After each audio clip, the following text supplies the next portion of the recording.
Hello viewers, তো চলে আসলাম আজকে সরিষা খেতে।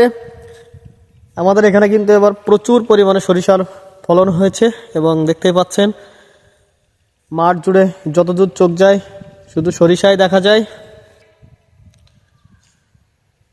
সব দেখতে পাচ্ছেন সরিষার প্রচুর পরিমাণে সরিষার ফুল, যতদূর চোখ যায় দিগন্ত জুড়ে দেখলে শুধু দেখতেই পাবেন সরিষা আর সরিষা। যত দূর চোখ যাবে শুধু সরিষা আর সরিষার ফুলই দেখা যাচ্ছে।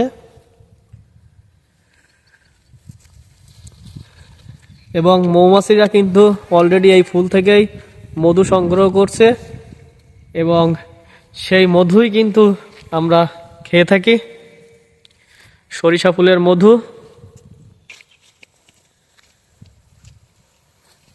আসলে যতদূর চোখ যায় শুধু সরিষা ফুলেরই দেখা পাওয়া যায়। প্রচুর পরিমাণে সরিষার আবাদ হয়েছে, যতদূর চোখ যায় দেখবেন শুধু দিগন্ত জুড়ে শুধুমাত্র সরিষার ফুল আর সরিষার ফুল। তো আমরা সকালে আজকে এই হাড় কাঁপানো ঠান্ডার ভিতরেও চলে আসলাম সরিষা ফুল দেখতে, এবং মাঠে নাকি প্রচুর পরিমাণে সরিষার চাষ হয়েছে।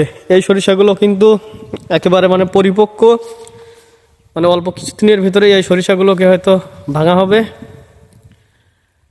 এবং দেখতেই পাচ্ছেন আর এপাশে কিন্তু সব সারিবদ্ধভাবে সব সরিষা বাগান, যত দূর চোখ যায় সব সরিষার বাগানই দেখতে পাবে।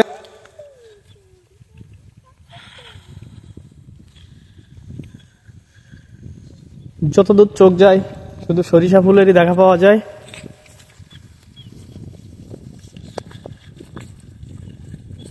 আসলে দক্ষিণ অঞ্চলে মনে হয় সরিষার চাষ অনেক বেশি হয়ে থাকে।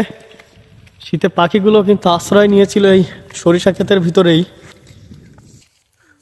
উত্তরবঙ্গের তুলনায় কিন্তু আমাদের এই যে দক্ষিণের জেলা সাতক্ষীরাতে আনুষঙ্গিকভাবে কিন্তু শীত অনেক কমই পড়ে, কিন্তু এবছর মনে হচ্ছে আজকে মনে হচ্ছে যে শীতের প্রভাবটা অনেক বেশি। এবং সেই সাথে সরিষা গাছগুলোকে লক্ষ্য করলে দেখতে পাবেন যে কী পরিমাণে বাতাস বইতেছে আজকে। শিশির ভেজা সরিষা পাতাগুলো আসলে দেখতেই প্রাণটা জুড়িয়ে যায়। এত সুন্দর প্রকৃতির সৃষ্টি,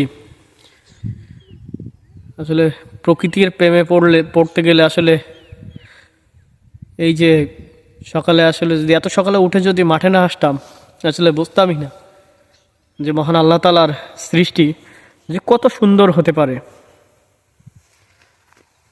কি এক অদ্ভুত সৃষ্টি। এই ফুল থেকে একদিন সরিষার হবে, সেই সরিষার দানা থেকেই কিন্তু এই যে দেখতে পাচ্ছেন এগুলো কিন্তু সরিষার দানা অলরেডি চলে এসেছে, আর সেই সরিষা থেকেই কিন্তু একদিন তেল হবে, আর সেই তেলই আমাদের রান্নাঘরে পৌঁছে যায়।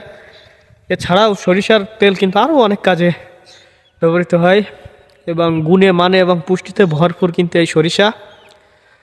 সো ভালো থাকবেন সবাই, সুন্দর থাকবেন, আল্লাহ হাফেজ।